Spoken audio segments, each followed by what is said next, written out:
Pemirsa, Istana serahkan nama calon Kapolri pilihan Jokowi kepada Dewan Perwakilan Rakyat. Nama Kabareskrim Mabes Polri, Komjen Pol Listio Sigit Prabowo menjadi calon tunggal untuk menggantikan Kapolri Jenderal Polisi Idam Aziz. Menteri Sekretaris Negara Pratikno mendatangi gedung DPR RI siang tadi untuk mengantarkan surat Presiden terkait usulan nama calon pengganti Kapolri. Surpres dari Presiden Joko Widodo tersebut diterima oleh Ketua DPR Puan Maharani. Penyerahan surprise berlangsung tertutup di Gedung Nusantara 3 DPR RI. Presiden Jokowi memilih Kabareskrim Mabes Polri, Komjen Pol Listio Sigit Prabowo sebagai calon tunggal Kapolri menggantikan Jenderal Idam Aziz. Uji kepatutan dan kelayakan terhadap calon Kapolri rencananya akan digelar Selasa pekan depan. DPR akan menjalankan proses tersebut sesuai dengan ketentuan peraturan perundang-undangan dan mekanisme yang berlaku, dan kita akan dapat segera mengetahui apakah Kapolri yang diusulkan oleh Presiden mendapatkan persetujuan dari DPR.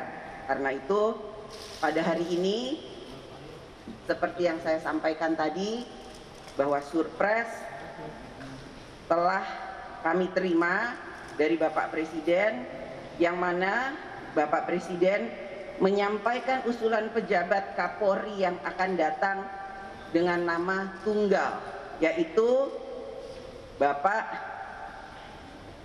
Dr. Andes Listio Sigit Prabowo MSI yang saat ini menjabat sebagai Kabareskrim.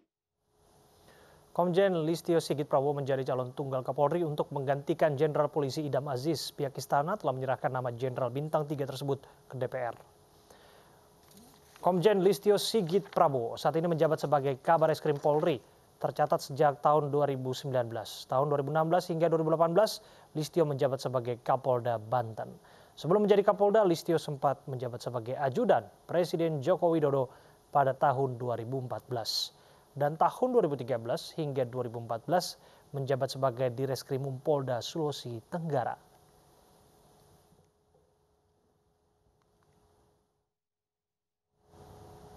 Institusi Polri sebentar lagi akan ditinggalkan Jenderal Idam Aziz karena akan memasuki masa pensiun. Sejumlah pekerjaan rumah sudah menanti calon Kapolri menggantinya.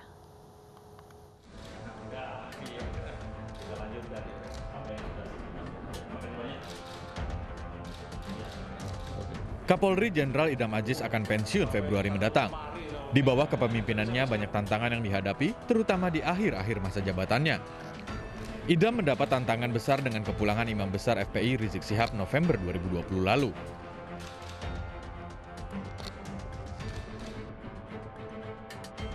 Pasca kepulangan Rizik, polisi seolah direpotkan dengan berbagai kasus yang menyertainya.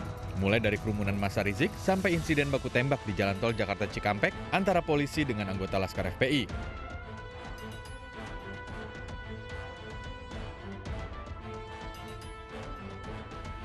Pekerjaan rumah lain yang tidak putus dihadapi lembaga penegak hukum ini adalah masalah terorisme. Meski perang terhadap gerakan terorisme gencar dilakukan, namun benih-benih terorisme silih berganti. Desember lalu puluhan orang anggota Jamaah Islamiyah digiring dari Lampung ke Jakarta. Dalam 5 tahun terakhir, Polri menyebut puluhan anggota Jamaah Islamiyah diberangkatkan ke Suriah.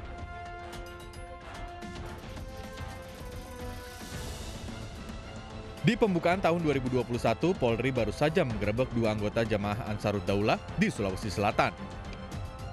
2 orang terduga teroris ditembak mati saat penggerebekan.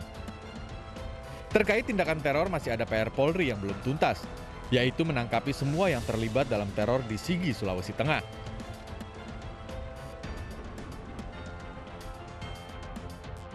Di balik itu semua, Polri tetap dituntut bersikap profesional dalam menjalankan tugas, terutama saat menghadapi aksi-aksi unjuk rasa di berbagai daerah. Polri dituntut bersikap profesional, tidak represif, dan menjunjung tinggi hak asasi manusia. Tim Liputan iNews melaporkan. Pencarian oleh tim penyelam TNI Angkatan Laut diberhentikan sementara waktu dan digantikan dengan menurunkan alat ROV dari KM Barunajaya. Kami kembali saat lagi untuk Anda.